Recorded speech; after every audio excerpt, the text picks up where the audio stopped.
لله رب العالمين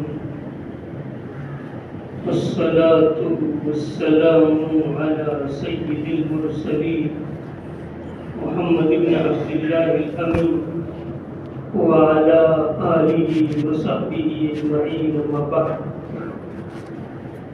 أعوذ بالله من الشيطان الرجيم. بسم الله الرحمن الرحيم. ثم جعلناك على شريعة من الأمر فاتبعها ولا تتبع أهواء الذين لا يعلمون. وقال رسول الله صلى الله عليه وسلم: من تشبه بقوم فهو منهم. سبحانك لا علم لنا إلا ما علمتنا إنك أنت العليم الحكيم. رب اشرح لي صدري ويسر لي امري واحلل عقدة من لساني يفقهوا قولي. اللهم صل على محمد وعلى آل محمد كما صليت على إبراهيم وعلى آل إبراهيم إنك حميد مجيد. محترم بزرگ اور دوستوں، اللہ تبارک و تعالیٰ نے ہمیں ایک ایسا دین عطا فرمایا ہے کہ جس کا ایک مستقل دستور ہے، طریقہ ہے، اس کی ایک ثقافت اور کلچر ہے، اس کا ایک طور طریق ہے، رہنے سہنے کا ایک طریقہ ہے، اور زندگی کا کوئی شعبہ ایسا نہیں ہے کہ جس میں اس دین نے ہماری رہنمائی نہ کی ہو.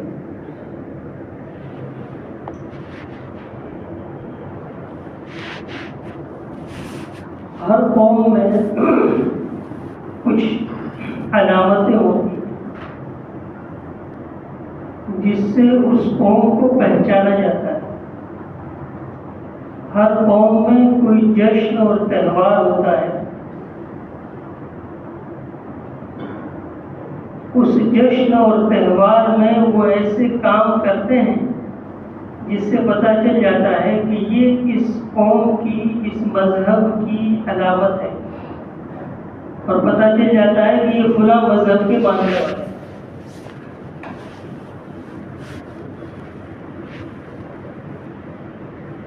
جو چیز کسی قوم کی علامت ہوتی ہے، سمبول ہوتا ہے، اس کو اسلامی شریعت کی اصطلاح میں شعیرہ کہا جاتا ہے، جس کی جمع آتی ہے شعائر.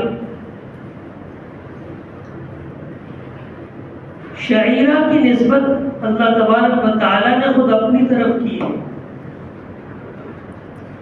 ان الصفا والمروة من شعائر اللہ والبدن جعلناها لكم من شعائر الله لكم فيها خير. اس سے یہ معلوم ہوتا ہے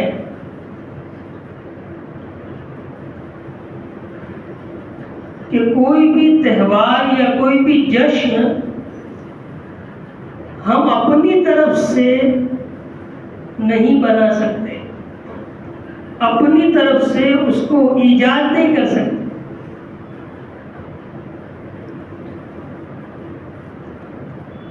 بلکہ اللہ تبارک و تعالیٰ نے جس کو تہوار قرار دیا ہے وہی ہمارا تہوار. تو اسلام نے صرف 2 تہوار رکھے ہیں.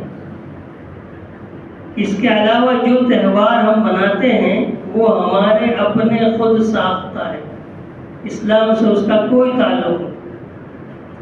ایک ہے عید الفطر اور ایک ہے عید الاضحیٰ.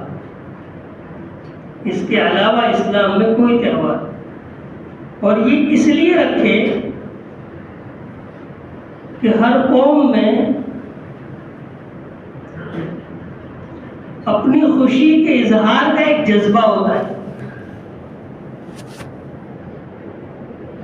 جب اللہ کے نبی صلی اللہ علیہ وسلم مدینہ منورہ پہنچے تو دیکھا کہ لوگ زمانے جاہلیت کے طریقے پر تہوار منا رہے تھے. تو آپ صلی اللہ علیہ وسلم نے فرمایا کہ اللہ تعالیٰ نے تمہارے لیے 2 عیدیں رکھی ہیں، 2 تہوار رکھے ہیں، ایک عید الفطر اور ایک عید الاضحیٰ۔ تو اس سے پتہ چلا کہ ہمارے یہاں صرف تہوار 2 ہیں، ایک عید الفطر ہے جس کو ہم روزہ عید کہتے ہیں، اور ایک عید الاضحیٰ ہے جس کو ہم بقرہ عید کہتے ہیں۔ لیکن آج کل ہم دیکھتے ہیں اپنے جوانوں کو، اپنے بچوں کو، اور یہ ہماری کمزوری ہے، ہماری یہ غفلت ہے کہ وہ غیروں کے تہوار انتہائی جوش و خروش کے ساتھ مناتے ہیں، چاہے وہ مکر سنکرانتی ہو، چاہے وہ دیوالی ہو، چاہے وہ ہولی ہو۔ دیوالی آج ہے، کل تھی، لیکن ہمارے محلوں اور گلیوں میں 15-20 دن پہلے آ گئی، جس کا مشاہدہ آپ کرتے ہیں، دیکھا ہوگا آپ۔ یہ کیا ہے؟ کیا اس کی گنجائش ہے؟ اس طرح پٹاخے پھوڑنا، آتش بازی کرنا اور یہ آگ کا کھیل، کیا اس کی شریعت مطہرہ میں گنجائش ہے؟ آگ تو انسان کا ازلی دشمن ہے۔ آگ سے اللہ تعالیٰ نے جہنم کو بنایا ہے، جو شیطان کا ٹھکانہ ہے۔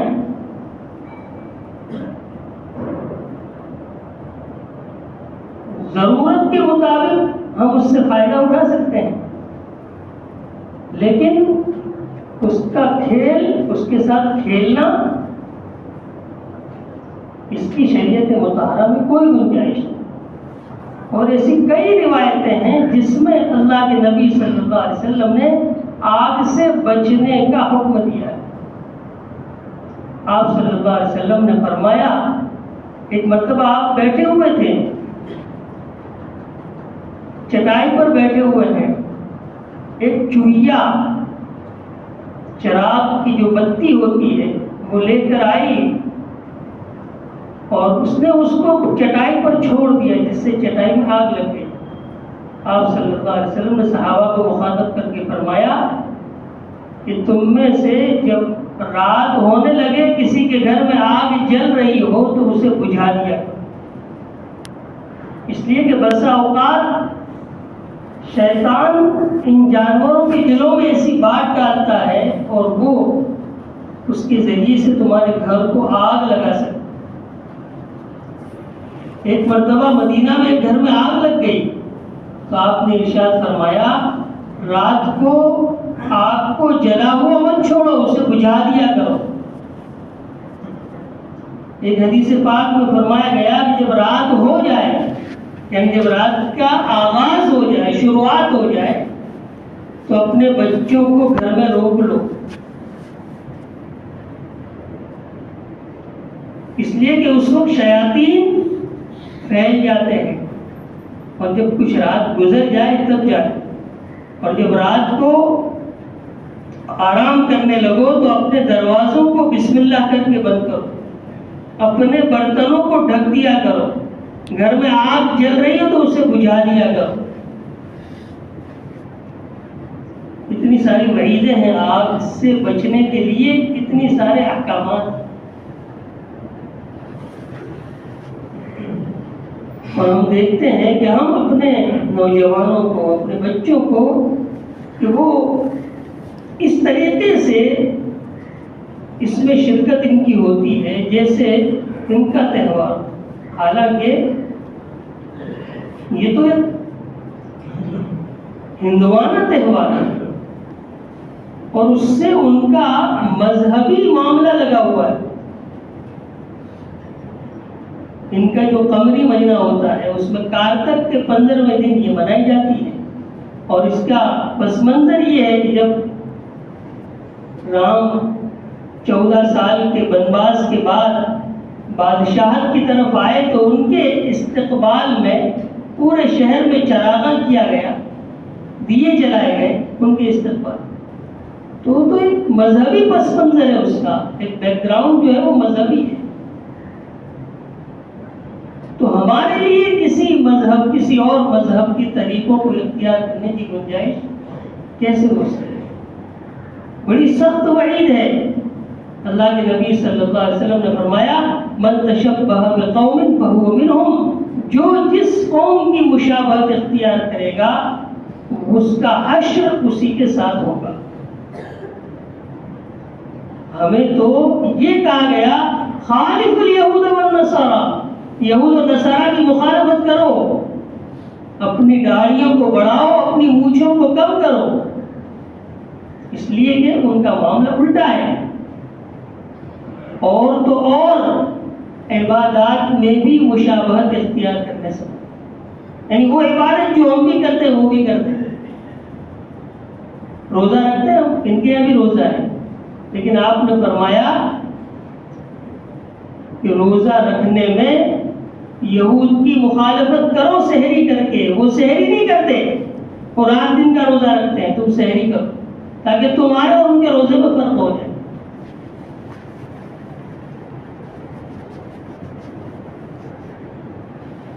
10 محرم الحرام کو روزہ رکھتے ہیں، تم ایک روزہ آگے پیچھے بڑھا رہو، تو مشابہت سے ہمیں اتنا روکا گیا۔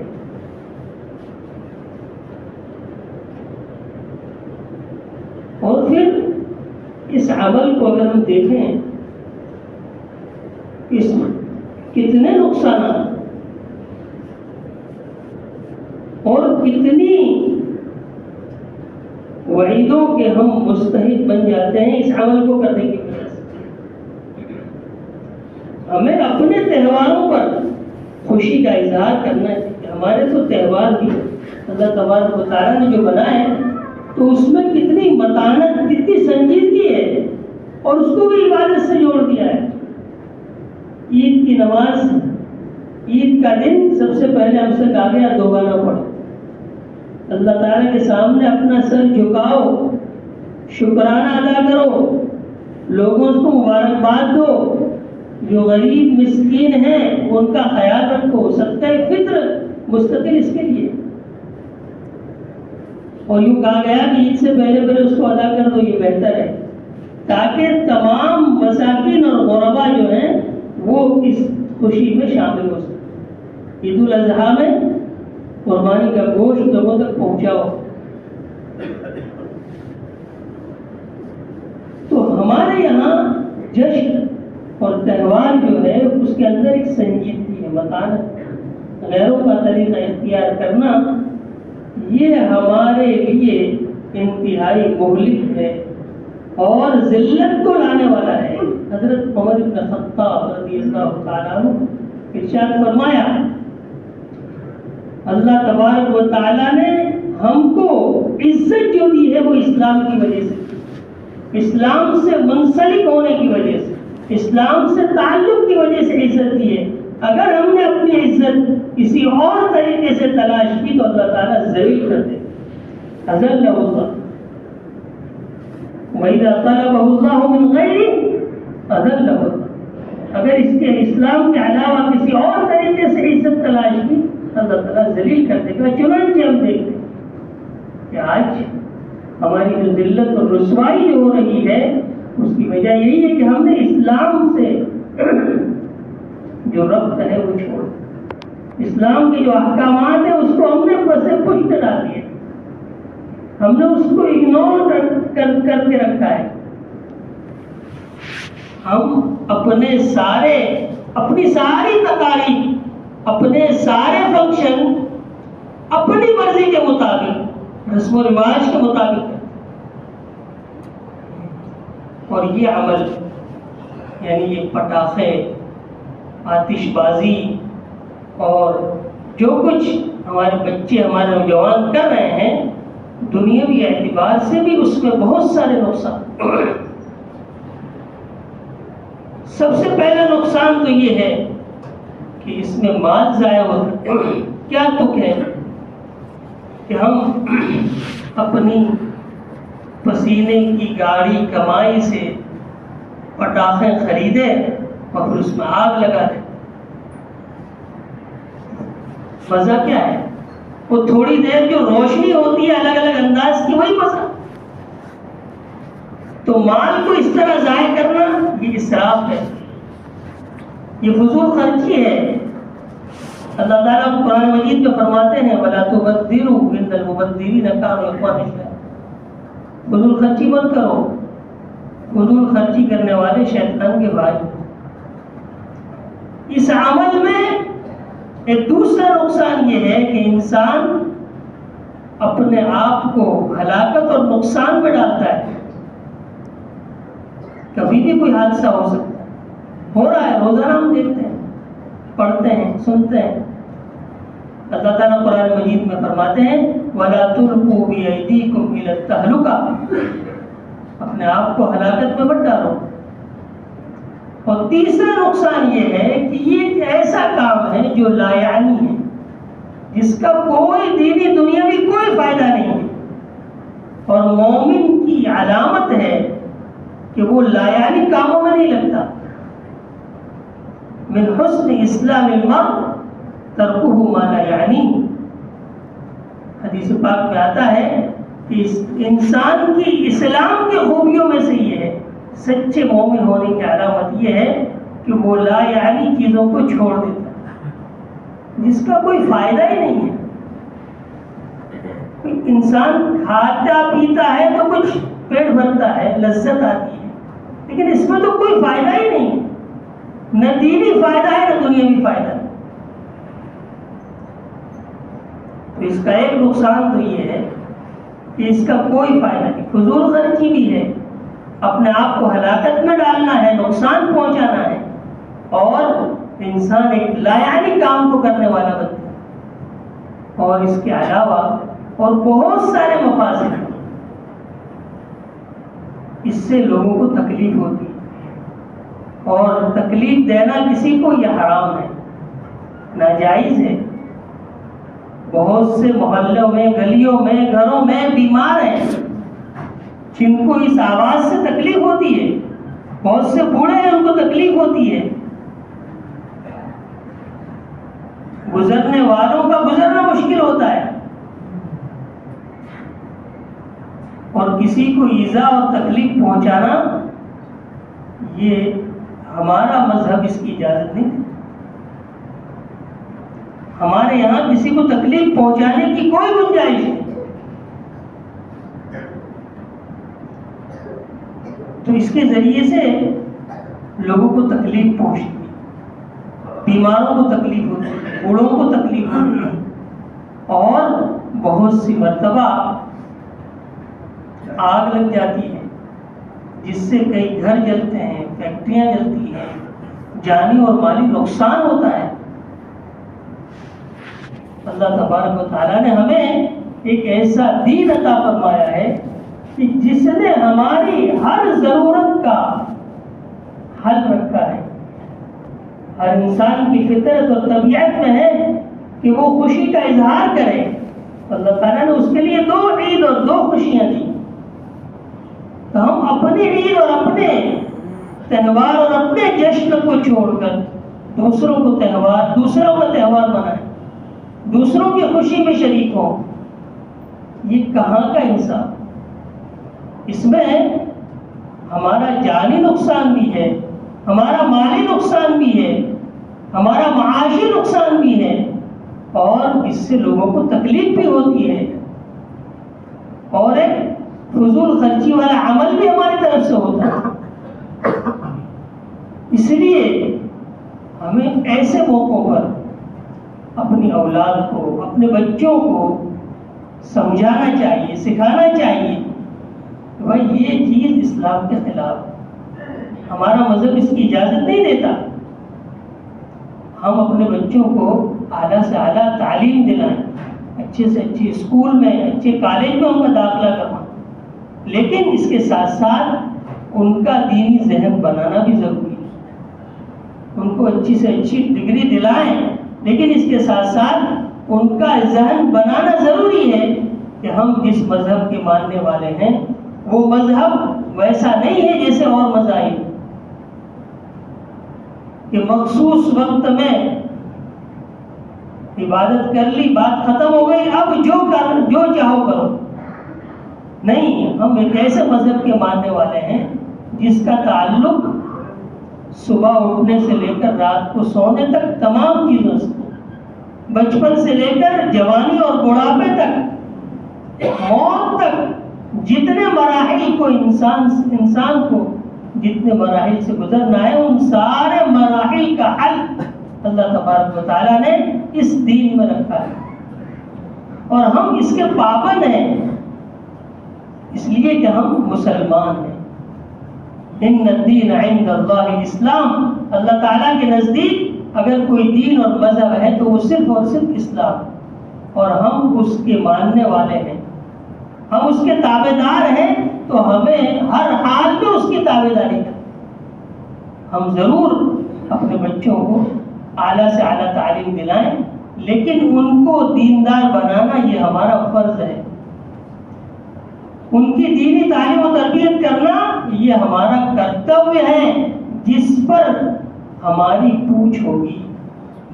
کلکم راع وکلکم مسئول عن رعیتہ، تم میں سے ہر ایک نگراں ہے، تم میں سے ہر ایک نگراں ہے، اور ہر ایک کو اس کی رعیت کے بارے میں سوال کیا ہے۔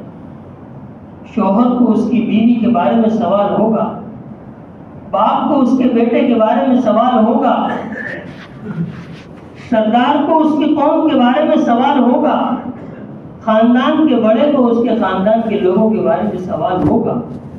لہذا ہمارے لیے یہ لازم اور ضروری ہے کہ ہم اپنی اولاد کو ان کا ذہن بنائیں، سمجھائیں کہ بھئی یہ چیز غلط ہے، اس میں مال کا نقصان ہے، اس میں جان کا نقصان ہے، اس میں لوگوں کو تکلیف ہے، اس سے کسی کی جان بھی جا سکتی ہے، کسی کا مال بھی جا سکتا ہے، ہلاکت کا بھی اندیشہ ہے، اموات بھی ہوتی ہیں۔ اور جہاں کسی جھونپڑے میں جا کر یہ گرے تو اس جھونپڑے کا کیا حال ہو، وہ راکھ بن کر رہ جائے گا، وہ بیچارہ سڑک پر آ جائے گا۔ اور ایسے بہت سارے واقعات ہمارے سامنے آتے رہتے، اس لیے ہمیں چاہیے کہ صرف اس موقع پر نہیں، جن جن تہواروں اور جشن کے موقع پر ہمارے بچے اور جوان اس چیز کی طرف جاتے ہیں، اس سے ان کو بچائیں اور پہلے سے ان کا ذہن بنائیں، تاکہ اس غیر اسلامی طور طریق سے اور اس غیر اسلامی تہذیب اور ثقافت اور کلچر سے ہمارے بچے محفوظ رہیں۔ اللہ تبارک و تعالی ہمیں مکمل دین پر چلنے کی اور اس پر عمل کرنے کی توفیق نصیب فرمائے، اور اسلام کو اپنے ایک ایک عمل میں، ایک ایک مرحلے میں، ایک ایک چیز میں لاگو کرنے کی توفیق نصیب فرمائے۔ وآخر دعوانا الحمدللہ۔